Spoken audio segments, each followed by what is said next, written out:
In a quiet town on a quiet street, someone gets shot.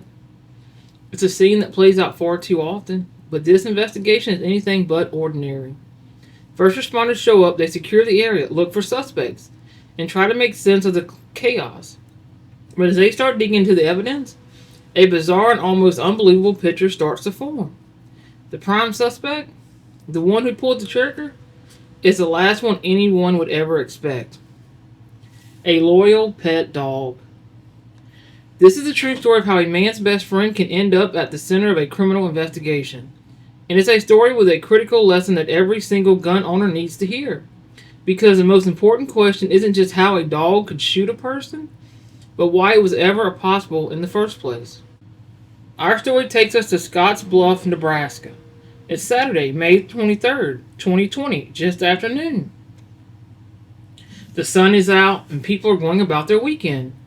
Near the shortstop convenience store, a woman is sitting in her car, stopped at a traffic light. Her arm is resting on the open window, just enjoying the day. It is perfectly normal, unremarkable moment that is about to be shattered. A loud bang rips through the air. It's the unmistakable, deafening crack of a shotgun. The woman at the light feels a sharp, searing pain in her arm. Confusion turns to panic. She's been hit, but from where? By who? There were no arguments, no altercations, just a sudden, inexplicable blast. In the convenience store parking lot, a pickup truck sits with an attached camper. The owner had just run inside to buy something, leaving his dog in the back seat. Now, there's a gaping, jagged hole in the passenger side door of his truck. A hole that could only have come from a shotgun blast fired from inside the vehicle. Blood on the grass won't wash away. Undetected. When the Scotts Bluff Police Department arrived, the initial call was for a person possibly shot with a BB gun. That was quickly updated. It was a 12-gauge shotgun. Officers found this woman with a non-life-threatening but very painful injury to her arm. A single pellet from the blast had traveled from the parked truck across the parking lot and struck her as she was sat waiting at the light. A family member rushed her to the nearby Regional West Medical Center for treatment. Now, investigators had a baffling crime scene on their hands. They had a victim, a weapon, and a clear line of fire. What was missing was a shooter. The owner of the truck was inside the store when it all went down. Witnesses confirmed it. There was no sign of a struggle or a robbery gone wrong. There was just the truck, the hole in the door, and in the back seat, a very confused and likely terrified dog. And this is where the story takes a truly bizarre turn. As they explained the inside of the cab, they found the shotgun, and as they pieced it all together, they came to a stunning conclusion. The dog, left alone in the truck, had been moving around. In its excitement or anxiety, it moved from one side of the vehicle to the other. During that movement, it somehow stepped on or otherwise triggered the shotgun, which had a live shell in the chamber. The gun fired, sending the blast through the door and injuring a completely innocent bystander dozens of feet away. For all intents and purposes, the dog pulled the trigger. It was a freak accident of timing and physics. A perfect storm of pause, placement, and poor decision that led to a 911 call unlike any other. While this story sounds like a 1 in a million freak accident, the shocking truth is, it's not. These bizarre incidents happen more often than you'd think, and sometimes the consequences are far more tragic. Take a case from Kansas in January of 2023. A 30-year-old man named Joseph Austin Smith was on a hunting trip, sitting in the front passenger seat of a pickup. In the back seat was his hunting gear and a dog. Just like in Nebraska, the dog moved, stepped on a rifle lying in the back, and the weapon discharged. The round went through the seat and struck Joseph in the back. He was killed at the scene. It wasn't a malicious act. It wasn't planned. It was a dog being a dog. But because of a single critical failure in firearm safety, a young man lost his life. And the stories don't stop there. There's the hunter in Iowa who put his loaded shotgun on the ground, only for his dog to step on it and shoot him in the leg.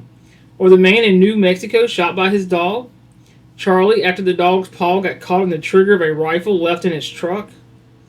In every one of these cases, the headlines rightfully focus on the shocking details. Dog shoots man. It's absurd. Absurd. It's unbelievable and it gets our attention, but that headline misses the real story. The story isn't about the dog, it's about the gun. When the Scottsbluff Police Department issued a statement, they didn't focus on the dog, they focused on the law. They used the opportunity to issue a critical public reminder. Under Nebraska state law, it is illegal to travel with a loaded shotgun in a vehicle on any highway. The law is specific. A shotgun can't have shells in the chamber, receiver, or magazine while in a vehicle on the highway. This law isn't unique to Nebraska and it exists for a very good reason.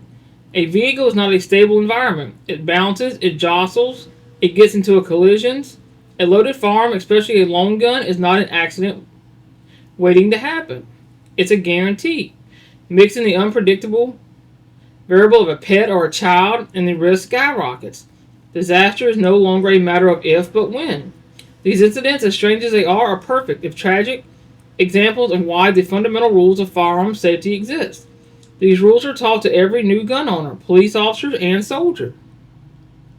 They aren't just guidelines, they are universal laws, designed to prevent the very kind of events that happen in Nebraska and Kansas. And they all boil down to 4 simple concepts. First, treat all guns as if they are always loaded.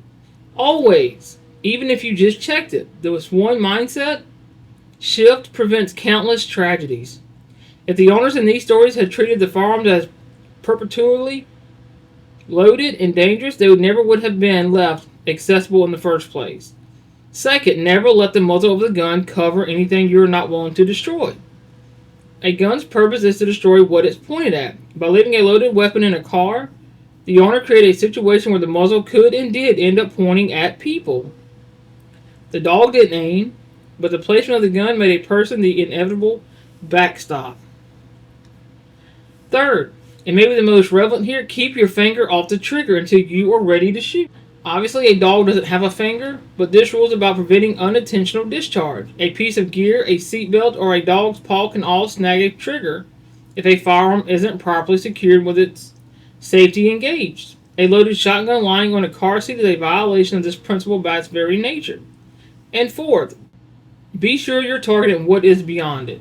In these cases, the target was completely random. A door panel, a car seat, but a bullet doesn't stop there.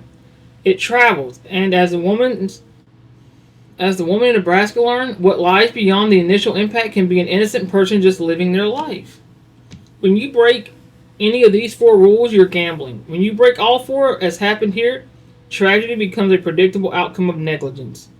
The dog didn't know any better. The person who left a loaded shotgun on the seat of a truck should have.